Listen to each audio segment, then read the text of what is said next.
G'day everybody, it's Serge from Supertech Electronics, and today we're going to show you how to remove a Hilux sound system.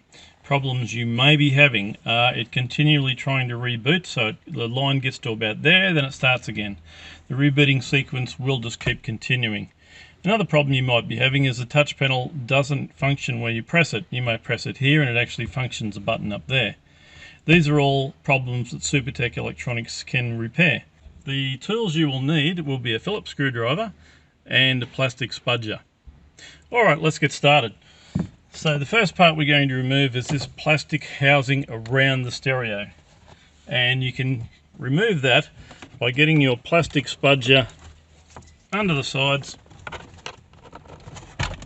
and wedging it out. This one is already loose because we have had it out, but that will come out in one piece.